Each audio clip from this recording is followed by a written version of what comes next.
जब से SSC CPO का रिजल्ट आया है ना, तो टॉपर की कंट्रोवर्सी लगातार बढ़ती जा रही है और आपने ये देख भी लिया है।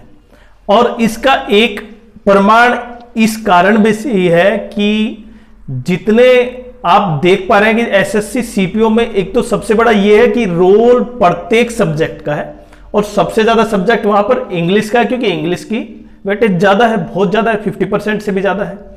तो कहीं ना कहीं उस इंग्लिश की तरफ ध्यान नहीं देते हुए बाकी सब्जेक्टों के टीचर भी उसमें शामिल हो गए। पहला पॉइंट तो ये है। लेकिन ये इसकी शुरुआत कहां से हुई आपको पता है? कि अब उस चीज को अलग थलग किया जा रहा है कि आपके मार्क्स इतने हैं, आपको एनसीसी में इतने मार्क्स मिले हैं, अगर एनसीसी के मार्क्स नहीं मिलते तो आप टॉपर होते। दूसरा, अगर उन बच्चों में जिनका सिलेक्शन नहीं हुआ है, उन्हीं के द्वारा जो खरीदे गए बैचों में से, उनकी बात कोई नहीं कर रहा। और ऐसे बहुत से बच्चे होंगे जिनको 1 मार्क्स 2 मार्क्स की वजह से वो सिलेक्शन नहीं पा पाएंगे।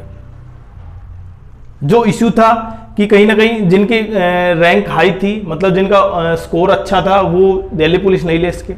लेकिन एक सबसे बड़ा पॉइंट पता है क्या?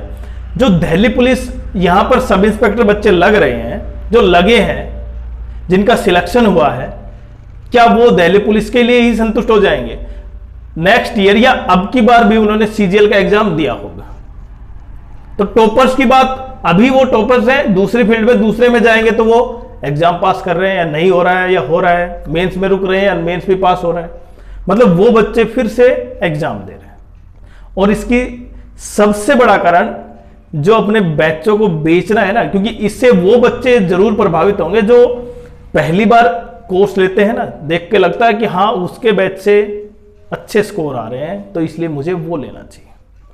और इसका सबसे बड़ा एग्जांपल मैं क्या दूं आपको, कि मेरे पास एक कमेंट्स आया, और मेरे इतने सब्सक्राइबर भी नहीं है, हालांकि मैं मैथ पढ़ाता हूं, इंग्लिश पढ़ाता ही नहीं हूं, और इंग्लिश का सबसे ज्यादा वेटेज है, ये आपको मैंने पहले बता दिया। कि उस पे कमेंट आया कि सर आपके कॉन्टैक्ट नंबर मिल सकते हैं क्या? मैंने कमेंट्स में ये भी लिखा कि जब आपका सिलेक्शन सीपीओ में हो चुका है, फिर कॉन्टैक्ट की जरूरत क्या है? और वो मेरा सब्सक्राइबर भी नहीं है, मतलब मेरे पास उसके अभी तक कोई कमेंट्स नहीं थे। तो कुछ बच्चों के और भी टीचरों के आए ऐसे कि बच्चे भी कहीं ना कहीं उत्सुक हैं कि वो प्राइज, शायद प्राइज मनी मुझे भी मिले। और ये बात तो सही है, क्योंकि जिस तरह माहौल बनाया है, बच्चे उसमें शामिल हो गए।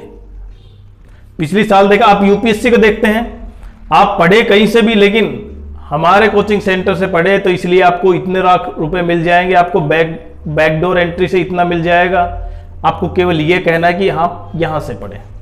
तो ये इतना बड़ा माहौल बना दिया गया है, जिनका टॉपर्स आते हैं वो अपनी पीछे तक की सारी फीस ले लेते हैं, ये भी बात सही है जिस तरह वो टीचरों ने लिया है। लेकिन उसका इंपैक्ट पता क्या होता है?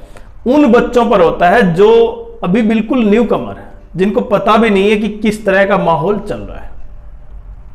और ये जो माहौल है उस बच्चे के लिए बहुत खराब है जो फर्स्ट टाइम करता है, क्योंकि उसे लगता है कि वही, देखिए प्रत्येक बच्चे का प्रत्येक टीचर के प्रति लगाव नहीं होता, लेकिन किसी किसी टीचर के प्रति लगाव होता है। उसे लगता है कि हाँ वही सही है, बाकी ठीक नहीं है, क्योंकि उसको समझ में आता है। लेकिन जब आप सिलेक्शन पाते हैं ना, तो प्रत्येक टीचर से पढ़ते हैं। ऐसा नहीं है कि आप एक ही टीचर से सारे सब्जेक्ट पढ़ रहे हैं, सब कुछ वहीं से पढ़ रहे हैं। मैथ्स का अगर मान लो मैथ्स का मैं पढ़ाता हूं, तो सारे सब्जेक्टों के जो भी टॉपिक है वो मैथ्स के मेरे से क्लियर नहीं होते, और 6 टीचर और होते हैं, तो प्रत्येक टीचर का उतना भाग है। लेकिन टीचर की उसमें सहभागिता केवल 10 से 12% ही है।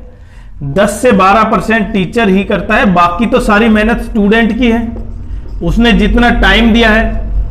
और आप देख पा रहे हैं लगातार पॉडकास्ट हो रहे हैं, लगातार इंटरव्यू हो रहे हैं। उन बच्चों की बातें कोई नहीं देख रहा जो फेल हो गए केवल 1-2% से, 1-2 मार्क्स से, परसेंट तो नहीं कहूंगा, 1-2 मार्क्स से बाहर हो गए।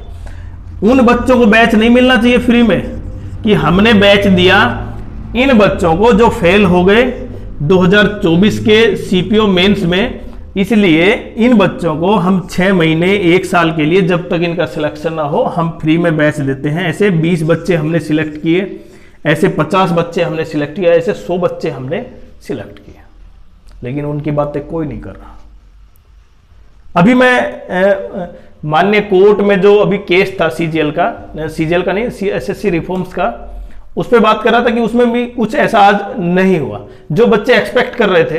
अब देखें, जिन बच्चों का पेपर थोड़ा सा कमजोर हुआ, पेपर ठीक नहीं हुआ, वो डायरेक्ट क्या कर रहा है कि यहां पर एक्सपेक्ट करने लगा कि पेपर कैंसिल हो जाए, लेकिन वास्तविकता ऐसी नहीं है कि पेपर इतनी जल्दी कैंसिल हो जाए। माननीय कोर्ट में जिस तरह माहौल या जिस तरह डेटें आएंगी, उसके बाद समय लगेगा, उसके बाद ही पता चल पाएगा। और वही कहीं ना कहीं जो कंट्रोवर्सी है लगातार बढ़ती जा रही है, क्योंकि सबसे बड़ा इशू यह है जिस सब्जेक्ट को वेटेज मिलना चाहिए उस सब्जेक्ट के टीचर सामने नहीं आ रहे, कोई आ भी रहा है तो कहीं ना कहीं उसके पीछे भी आप समझ पा रहे हैं किस तरह की मंशा है। तो अगर वास्तव में फ्री में हो ना ये सब कुछ चीज, फ्री ऑफ कॉस्ट, तब तो एक अलग पॉइंट है। लेकिन जिस तरह ये माहौल बनाया जा रहा है और बच्चों के माइंड में ये चीज जरूर चली जाती है कि अब मेरा शायद 10वां रैंक है, तो मुझे भी शायद कोई ना कोई ऐसा यूट्यूबर या टीचर जो कहीं ना कहीं मेरा इंटरव्यू ले और उसके बदले में मुझे कुछ मिले। क्योंकि बच्चों की ये इस तरह की मंशा बच्चों की नहीं है, लेकिन जिस तरह माहौल बनाया गया है ना, वो सबसे बड़ा इश्यू उठाता है। तो पॉइंट तो ये होना चाहिए कि बच्चे इसमें शामिल ना हो। पहला तो देखो, जेन्युइन कैंडिडेट जो होगा ना, जिसने मेहनत करके, देखो मेहनत तो सबने की है।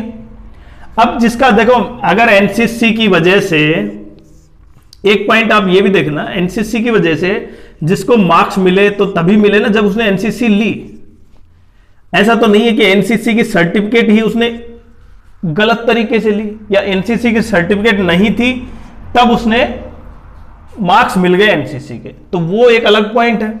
लेकिन अगर मैं केवल मार्क्स की बात करूं कि केवल मार्क्स के बेसिस पर टॉपर ये है, एनसीसी के बेसिस पर टॉपर ये है, और वो जिसका रैंक मानो 1 से 10 है, 20 है, और जिसका लास्ट रैंक है, अगर मैं एसएससी सीजीएल की बात करूं या सीपीओ की बात करूं, सीपीओ में जिसका रैंक 1 से 10, 12, 15 जो भी है टॉप के हैं, और जिसका लास्ट रैंक है, जो SSC Delhi police CPO decide हुआ है, दिल्ली पुलिस मिला है जिसको लास्ट कैंडिडेट, क्या उसमें और जो टॉपर कैंडिडेट है उसके जो कामकाज में अंतर मिलेगा या नहीं मिलेगा? ऐसा नहीं है कि टॉपर है तो इसका मतलब वो हर फील्ड में टॉप करेगा। यहां पर कामकाज एक अलग फील्ड हो गई, आप उसको इतना बढ़ावा दे रहे हैं कि जिसे और जो कैंडिडेट जिसको सीआरपीएफ मिला है लास्ट, भाई सबसे कहीं ना कहीं कम मार्क्स थे उनको ये मिला है, तो क्या वो कैंडिडेट की मेहनत नहीं है? उस कैंडिडेट की भी तो मेहनत है। हो सकता है उस दिन उसने 4 से 5 सवाल एक्स्ट्रा गलत कर दिए, इसलिए उसकी मार्क्स नीचे चले गए।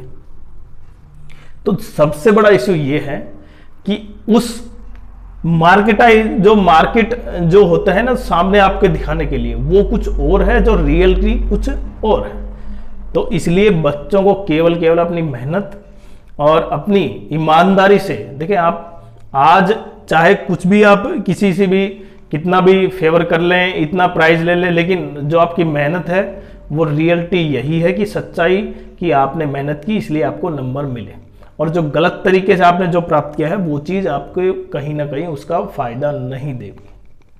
और अगर इस चीज़ से आप बिल्कुल सहमत है ना, तो कहीं ना कहीं अपनी तैयारी को डबल, ये क्या है, ये आपको मोटिवेट करेगा।